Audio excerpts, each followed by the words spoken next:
Genesis chapter 37, because my goal is to go through the entire chapter of Genesis chapter 37, but you can follow along because it's a story. And I love to tell stories, biblical stories. And so I can read it all to you, but it's much more interesting to tell a story. But before we get into the story, there's a little background that we have to go into. And because in Genesis chapter 37, if we don't understand this law of primogeniture, then you kind of miss out what Genesis 37 is all about. Now, if you don't hear anything else, if you don't learn anything else over lunch today, you can impress your friends and relatives. What'd you learn at church today? And you say, I learned the law of primogeniture. And they'll go, That's the only thing that I learned. So it's real simple. It's one word, but broken into two pieces. So primogeniture is the word primo, which means primary or first, and geniture means born, right? So the law of primogeniture just means firstborn. And when you start to read through the story of Genesis, the way that it would normally break down in the law of primogeniture is the firstborn would get the double blessing, and then everybody else would get a smaller blessing. But the firstborn was always kind of the chosen one, right? So in my family, it's my sister Brandy. She was the firstborn. And I always say, she's the chosen one, right? She could do no wrong. She would say, well, that's not really the case, because she said that she's most messed up because she was the guinea pig. Right? Like, all the time, she's like, yeah, mom and dad, they had no idea what they were doing. They figured out what worked, and they kept doing it. When it came to you, they had it all figured out. That's the reason I'm so messed up, is what she would say. I would say, are you kidding me? You were the first to do everything. Right? You got the drive first, you got the date first. Right? And so the firstborn are usually type A, they're real driven personalities, right? Normally, that's most firstborn. And then you have the youngest, right? And you can tell, like, usually with new parents, where they're at in their child rearing years, right? Because if it's the firstborn, all of a sudden, like the passy or the binky or the cork, whatever you call it, it falls on the floor, right? And all of a sudden it's like, ah! And they get like the gloves on and they're kicking up, right? And they have the tongs and they have the boiling water, and they got to sterilize it before they give it back to the baby. Because they're like, we've never done this before. I mean, they're going to get some kind of autoimmune disease because we don't know what's going on, right? And it's your firstborn. And then you get like to the secondborn, and maybe with the secondborn you get like a little bit of white going on. Before you just put it. When it comes like to the fourth and fifth, we're just like, just put it back in his mouth. And we laugh because there's some like level of truth to that. Like, well, the first three didn't die, so I'm guessing this one, right? But I realized my youngest sister is actually Bridget. And then if you go, my youngest is actually Jerica. And I've realized for them, they can do no wrong. Right? I also say that they're also the golden child. They're the one who's loved the most, right? I think what happens is parents just get tired. And so you're like real stringent with the first one, then your second one comes along. And by the time you get to like the third one, you're like, you know what? As long as you don't kill anybody, and even then, as long as you don't tell anybody, then there's the middle one, right? The middle child. I know we are the most unloved. Amen, right? Right? Because you're not the firstborn, so you're not the chosen one, right? You're not the youngest, you're not really the most loved. You're just like the comma in a sentence. It's just a pause to get to the child that we really love. Oh. Many years of counseling, I've come to accept it. It's okay. In Genesis chapter 37, we come to a guy by the name of Joseph. Now, most of you probably know Joseph by his Technicolor dream coat. Right? You hear the story of Joseph, and immediately we think of this coat of many colors. And what happens in Genesis chapter 37 is we come to this guy named Joseph, and he's the youngest, right? And they know that he's the most loved because every time they see his Technicolor dream coat, all the other brothers hate him for that. Now today it's not really a big deal. If you look around, everybody has a bunch of colors except me. Right? The more colors you would have, the more expensive the garment would have been because of the dyeing process to add color to the garment. So it's a constant reminder that Joseph was the one who was loved more than everybody else. The oldest brother, his name is Reuben. Right? Reuben probably hated Joseph the most because of the law of primogeniture. Right? I'm the firstborn. I should be the one walking around a coat of many colors. Now, one of the things that's interesting, so we're going to go on a carousel ride pretty quick, right? Because if we connect the dots, you start to understand a little bit more. So, Joseph was born to a lady named Rachel. Okay? So if you go to Joseph's dad, his name was Jacob, later changed to Israel. So Jacob, later changed to Israel, had two wives, Rachel and Leah. Leah was weak on the eyes, or she had weak eyes, which means she wasn't very pretty. Right? And so there was the two sisters. He really wanted to marry Rachel. He got Leah. So then he worked another 7 years. He finally got the wife whom he really loved in Rachel. Okay? But God blesses Leah. Leah has a bunch of babies. And she thinks the more babies I have, at some point, Jacob, later changed to Israel, will love me that much more. The more babies she had, he was like, you're still Leah. So she said, I'm going to give you my maidservant. So he sleeps with the maidservant. The maidservant gives him a lot of babies. And all he really loves, if you read the story of Jacob, later changed to Israel, the only one he really loved was Rachel. So Rachel, who's not able to have babies, says, you can also have my maidservant.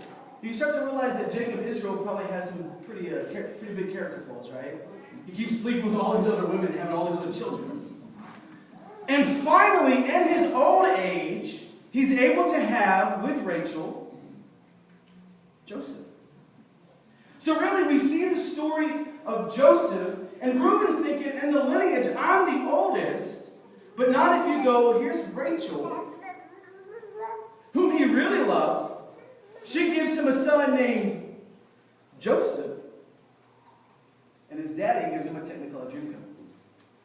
The constant reminder that dad loves me, right?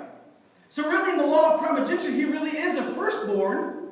So this would be like a Jerry Springer episode, right? Do you get it? Like, could you imagine? It really could be like a Jerry Springer episode. You have all the baby mamas up there, right? And you're like, you know, why don't you love? And all the kids come out, Daddy, why don't you love me? Daddy, why don't you? And then Joseph walks up and there's this embrace, and then the whole crowd like, boo, right? It really is a Jerry Springer episode. And to make matters worse, Joseph not only walks around with his coat of many colors because it's the representative that his daddy loves him, he starts to tell these dreams, right? Now, if I was his youth pastor, or if I was a mentor to him, at some point I would say, Joseph, you just need to keep your mouth shut. Because your brothers are older than you, and at some point they're already like seething and they're breathing murderous threats to you. Then he comes up and he's like, well, God gives me this dream. And he said, we were out working in the fields, and what happens is all of your sheaves of wheat, they came to my sheaf of wheat, and they bowed down and worshipped him.